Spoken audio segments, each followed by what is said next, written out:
अस्सलाम वालेकुम। Corona virus के हवाले से कुछ अहम मालूमात आपसे शेयर करना चाहता हूँ। सबसे पहले तो ये कि जो हमारी तीसरी लहर है इसमें बतदरीज कुछ कमी वाक़ होती नज़र आ रही है। इस गुज़िश्ता हफ़्ते में हर रोज़ तकरीबन 47,000 से लेकर 55,000 के करीब टेस्ट हुए और जो इसकी शरह पॉजिटिविटी की है वो तकरीबन 4% के करीब औसतन चल रही है।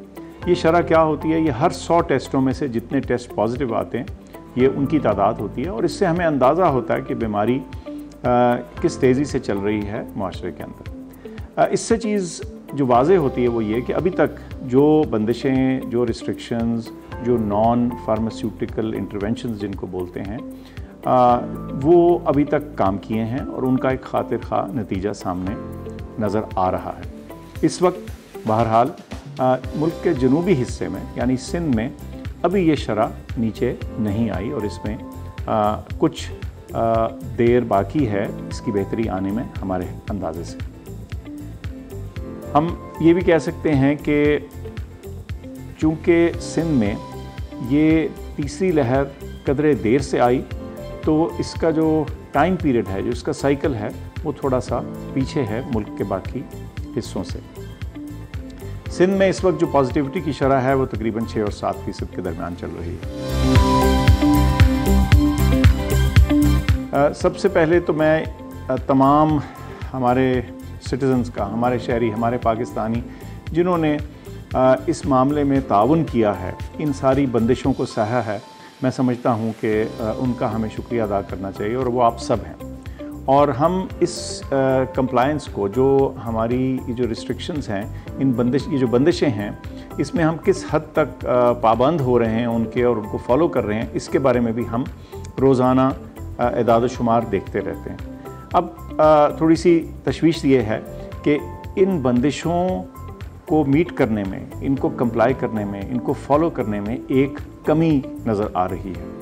अगर हम मुल्क भर में ये बंदिशों की सूरत हाल देखें तो ये 46% पे इसकी कंप्लायंस आ गई और मैं आपको बताना चाहूँगा कि यही 46% आज से चंद हफ्ते पहले तकरीबन 65 से 70% के करीब चला गया था। सो ये जो बंदिशों में और उनको फॉलो करने में, रिस्ट्रिक्शंस को, SOPs को फॉलो करने में कमी आई है, हमें तशवीश ये है कि इसके ज़रिए बीमारी दोबारा से फैलना ना शुरू हो जाए। अगर हम इन बंदिशों की कंप्लायंस को थोड़ा सा सेक्टर वाइज देखें तो उसमें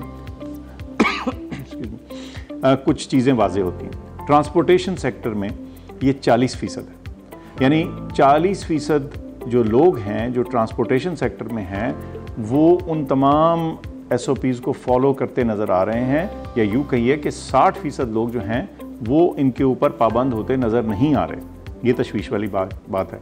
अगर बिजनेसेस में देखिए, कारोबार के मैदान में देखें तो तकरीबन 40% के करीब वहाँ भी कंप्लायंस है। इसका मतलब है 60% लोग जो हैं वो इन बंदिशों को फॉलो करते नहीं नज़र आ रहे। अगर इंडस्ट्री में एनालिसिस किया जाए तो वो 38% था। मस्जिदों, इमाम बारगाहों में तकरीबन 41% था। ये ट्रांसपोर्टेशन के जो हब्स हैं जैसे एयरपोर्ट है, बस स्टॉप हैं, रेलवे स्टेशन है, वहाँ तकरीबन ये 50% के करीब है।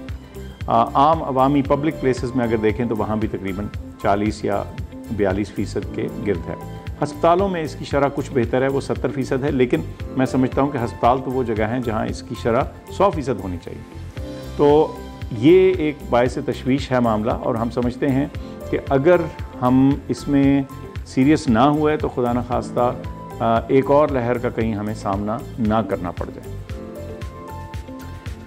इस वक्त आज जहां हम खड़े हैं, हमारी वैक्सीनेशन की कैंपेन और ड्राइव अच्छी चल रही है, मैं उसका जिक्र करूंगा, लेकिन हमारे जो एदाद शुमार हैं अभी हम वहां तक नहीं पहुंचे कि हम अपनी कोविड के फैलाव के रुकावट की जो स्ट्रेटजी है उसका इन्हसार सिर्फ वैक्सीनेशन पे कर दें। इसको मैं किसी और तरह से भी समझाता हूँ।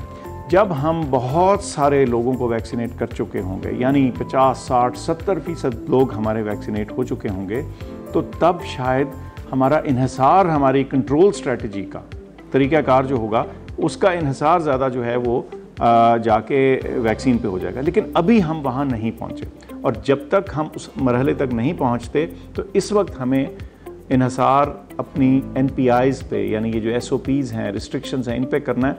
और अगर हम अपनी ज़ात के ऊपर इनको आयद नहीं करेंगे तो जो मुल्क भर के नंबर्स हैं, अदाद शुमार हैं, वो इसी तरह 40% के करीब चल रहे होंगे और खुदा न खास्ता हमारा बीमारी के एक और लहर का रिस्क जो है वो चलता रहेगा। तो इस वक्त मौजूदा सूरत हाल में इन SOPs को फॉलो करना सबसे अहम स्ट्रेटजी है इस बीमारी से निकलने की, जब तक हम वैक्सीन जो है वो अपनी बेशतर पॉपुलेशन को या उसकी मेजॉरिटी ना लगा चुके हों, और वो भी कम इलाकों में।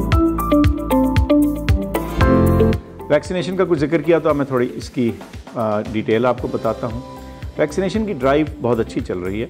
कुछ थोड़ी सी अपडेट्स आपको बताता हूँ, कैसे लग कैसी रही है, क्या है इसको ख़रीदो फ़रोख्त का क्या मामला चल रहा है, और वैक्सीनेशन के बारे में जो झूठी खबरें फैलाई जाती हैं कुछ मैं उनके बारे में भी बात करना चाहता हूँ। तकरीबन 22 लाख लोग जो हैं वो मुकम्मल तौर पे वैक्सीनेट हो चुके हैं, यानी उनको दोनों डोजेज़ लग चुकी हैं, 2.2 मिलियन। तकरीबन 37 लाख लोग यानी 3.7 मिलियन लोग ऐसे हैं जिनको कम से कम एक डोज वैक्सीन की लग चुकी है, और तकरीबन टोटल अगर हम देखें तो 80 लाख के करीब डोजेज़ हैं जो लग चुकी हैं आज के दिन में। इसका मतलब ये है कि पाकिस्तान दुनिया के पहले 30 ममालिक में आता है अगर हम इस फिगर को देखें कि टोटल डोजेज़ कितनी लगें।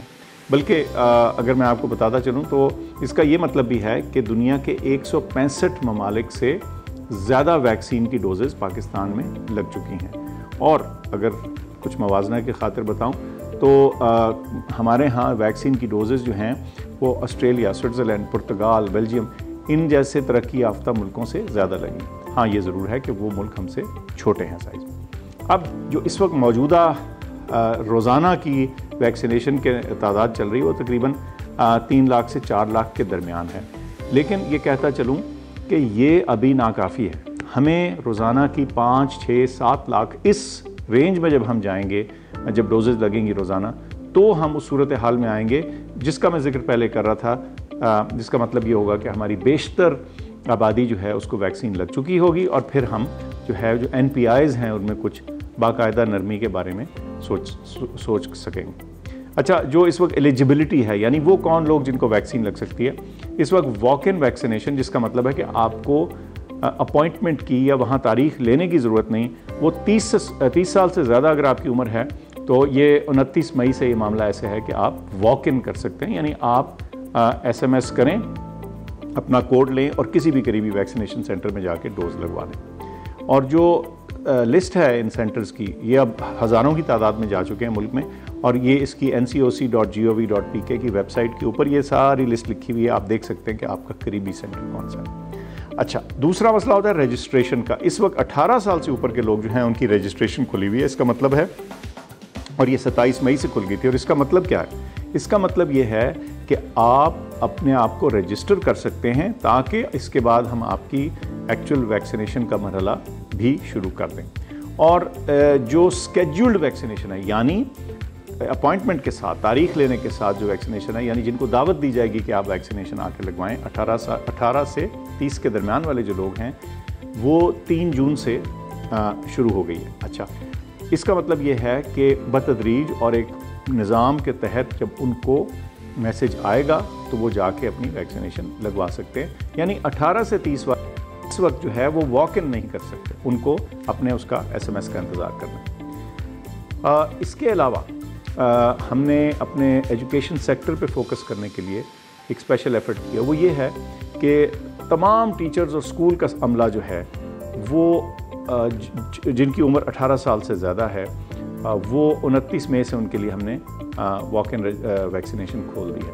और अगर आप एक उस्ताद हैं, टीचर हैं, किसी उम्र के भी हैं 18 से ऊपर, और अपना आप एम्प्लॉयमेंट लेटर ले जा के, यानी ताकि ये वाज़ेह हो जाए कि आप वाकई तदरीसी अमल में शामिल हैं, तो आप किसी भी वैक्सीनेशन सेंटर में जाके लगवा सकते हैं वैक्सीन।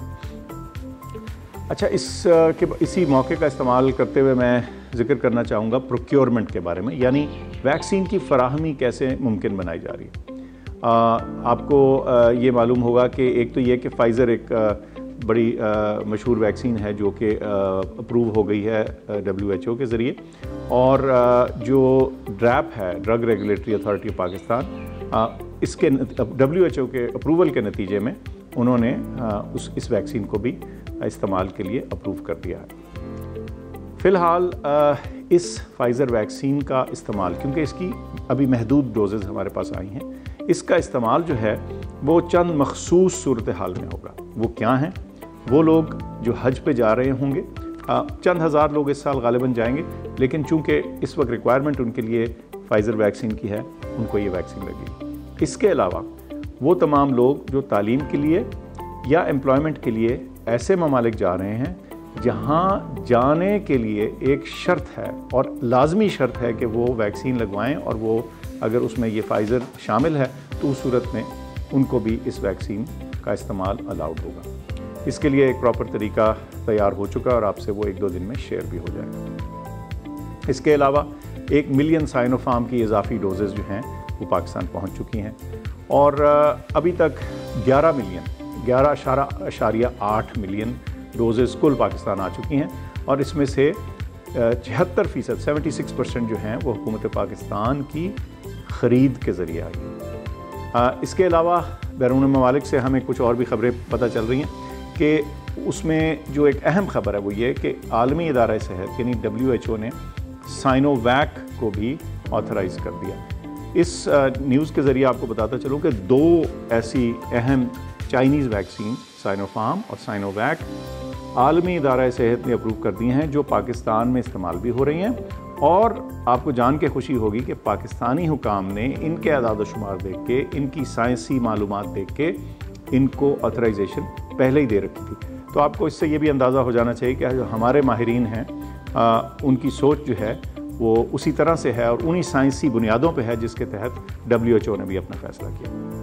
आखिर में आपको एक और अच्छी खबर बताऊं कि गुज़िश्ता चंद दिनों में कौमी इदारा सेहत नेशनल इंस्टीट्यूट ऑफ हेल्थ के अंदर हमने पाकवैक वैक्सीन, जो कि चीन की मदद से और उनकी कोलैबोरेशन से पाकिस्तान में फार्मुलेट हो रही है, फिल हो रही है और फाइनली फिनिश होके फिर तैयार हो रही है।